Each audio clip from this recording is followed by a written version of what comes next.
right track. I'm just getting addicted, but I'm feeling restricted. What choice do I have if I'm like that, huh? If I'm like that, do I get another chance to get it right, man? I just feel like I really can't die, man. I just really wanna get so high, man. I don't got no niggas for you. I ain't so damn high, I ain't so damn high, I ain't so damn high, I ain't so damn high, I ain't so damn high, I ain't so damn high,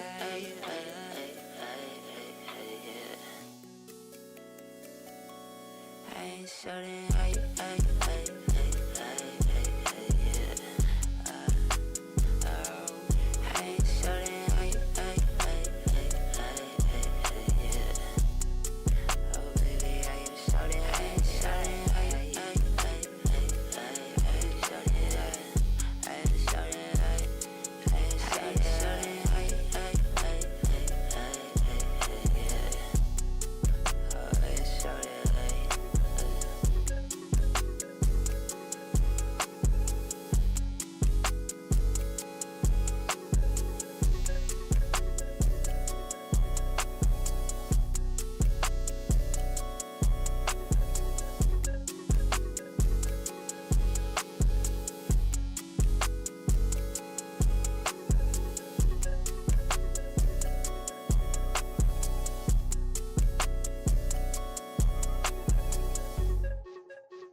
Rex, harmless.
Think I got a sense for a mosh pit. Likes on the gram, make a bitch think she poppin'.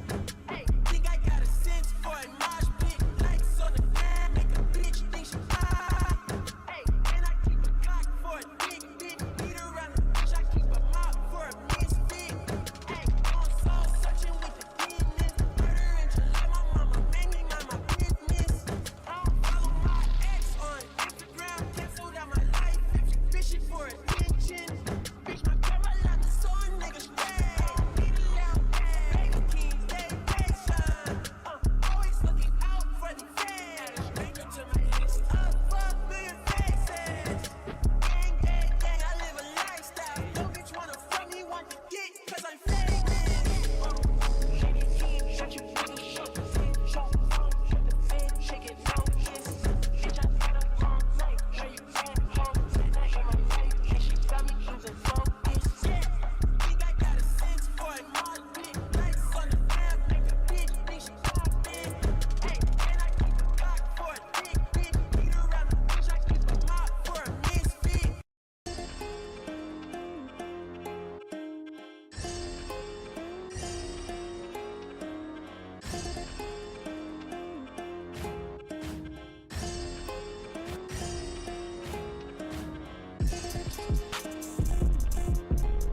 Basil.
we're going to be opening up the switch that goes in the front bottom of a trays.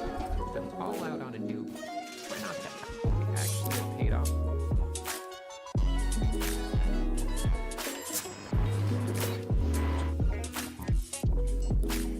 Hey everyone, Sinus here. It's time for some more anatomy quick tips. You guys have given me a lot of good suggestions on areas to cover, but I've decided to pick the nose for this one. As always, I shall be going over various topics that might help you draw reasonable anatomy from imagination. It might not be quite as thorough as some anatomy guides, but hopefully this method keeps the important knowledge stuck in your memory. Alright, without any further nonsense, let's talk about the nose. Starting off... You're going to do a spoken word for us now, right? Right. And tell us what we're about to hear. It's just a freestyle. Okay. I'm just gonna pick it up. Freestyle. Well, let me sit back. Go ahead, Marshall. Okay. Years ago, they tried to put me in the. This is live. Did you want to try to read something from your book? Yeah. Bitch sit on my face, I attack that. Choose up, Lil John, I'm finna pack him. When it comes to my bitch, I'm straight active. Dirt ball in the coupe, smoking cactus. Lil bitch, shut the fuck up. Tell your best friend, shut the fuck up. Hey, lil bitch, shut the fuck up. Tell your best friend, shut the fuck up. Hey, you know I love it when you talk dirty. Messy, you my orange soda shorty. You act like a lil me, I wanna fuck you. You the type to kill me, I won't touch you. You want me drop a band on some cute shoes. You want me be the man you can pin to. You let me beat it up, you let me practice. Now I'm finna lay you on a mattress. Bitch sit on my face, I attack that. Choose up, Lil John, I'm finna pack him. When it comes to my bitch, I'm straight active. Dirt ball in the coupe, smoking cactus. Lil bitch, shut the fuck up. Tell your best friend, shut the fuck up. Hey, lil bitch, shut the fuck up. Tell your best friend.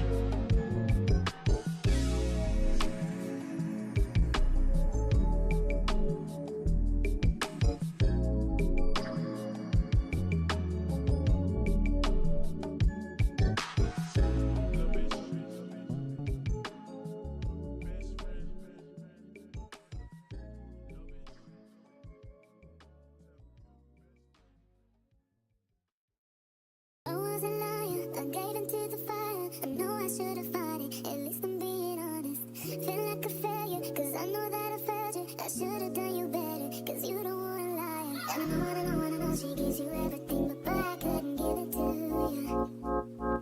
And I know that you got everything, but I got nothing here without you.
welcome.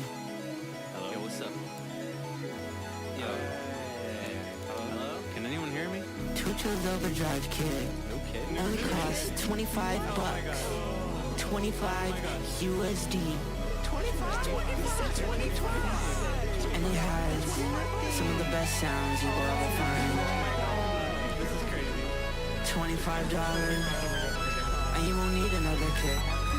With Overdrive, you can do anything. You can create anything.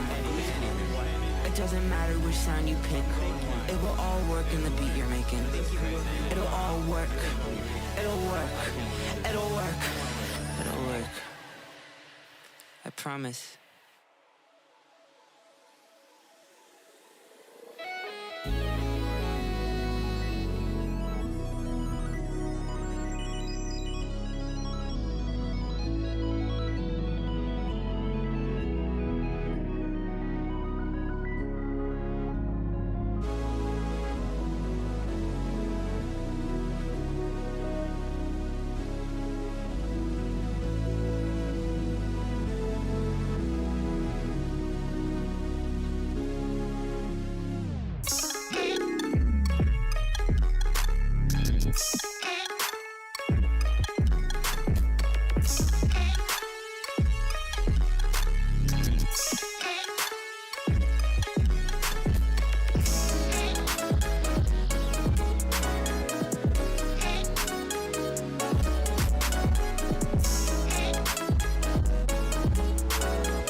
Discovery's 4 computers now have primary control of critical vehicle functions.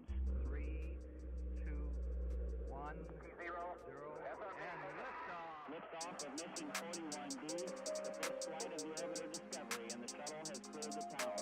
Discovery, go at throttle up. I have to be in orbit.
middle of the front of the skull should still be a simple vertical line.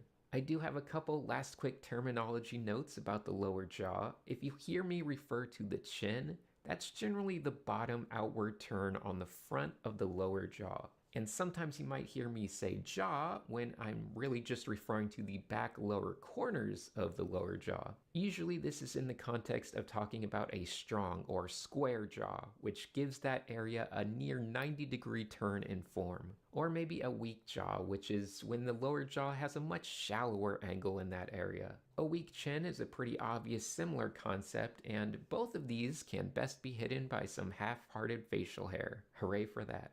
Now, I've bombarded you with a huge dump of information, so I'm sorry for that, but I'm not done yet. I want to take a special moment to share one visual reminder that helped me get better at drawing the maxilla, aka that upper jaw. Let's just doodle up another quick skull here. I find them much more relaxing to draw in the 3/4. Anyway, every time I come to that upper jaw of the skull, I always just approach it as if I was drawing an old-timey cowcatcher. I'm not sure if you know what a cowcatcher is, so if you don't, it's a metal wedge that goes on the front bottom of a train, especially old trains. Trains are not very good at slowing down, so if some debris gets on the tracks, or perhaps a cow wanders out there, it was important for it to be deflected off the tracks so as not to go under the wheels and potentially derail the train. Hence the invention of the cowcatcher. Don't worry, no animals were harmed in this drawing. Aside from that, I would also like to shine an extra spotlight on the lower jaw. Remember all of that talk about weak chins and weak jaws? Well, some of that information can be hard to get across in those first two frontal and side views, so here's a bit more. You can see how a strong jaw can actually be prominent and even bend outward a bit in those back corners. Meanwhile, the chin, which I'm showing in blue, should be shown to have at least some amount of form, no matter how weak it may be.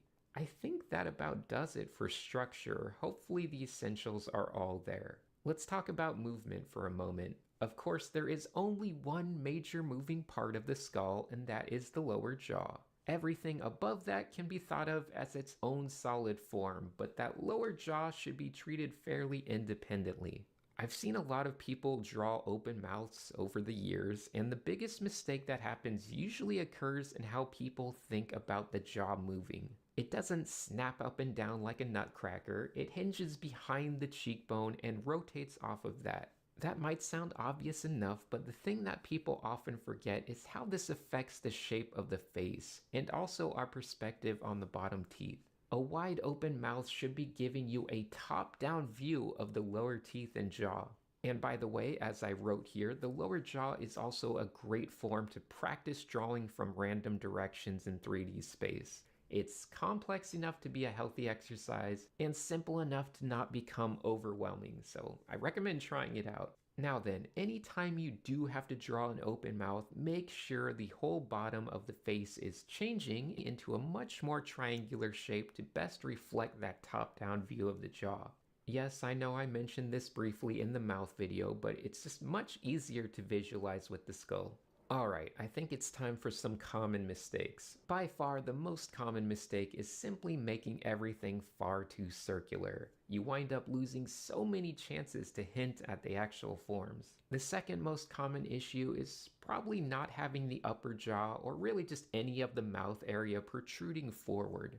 And another mistake that luckily doesn't affect the look of faces too much, but still important, is just not including the temporal division that comes up from that cheekbone.